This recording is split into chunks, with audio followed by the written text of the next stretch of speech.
Hello guys, இப்போ ரீலாக விட்டுக்கிறது கிராணி multiplier ஜிஎம்எல். இப்போ நான் மேட்சுக்குள்ளே போகிறேன். என் ஐடி வந்து ஒப்பிட்டு இருங்க போகலாம்.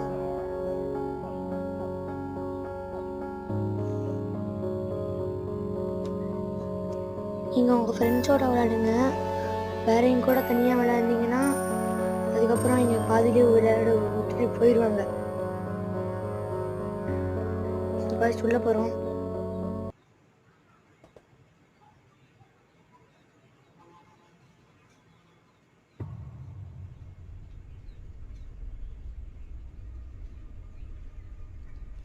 காய்ஸ் நாங்கள் கிராணியை பக் பண்ணோம், ஆனால் ஃபெயிலியர் ஆயிடுச்சு.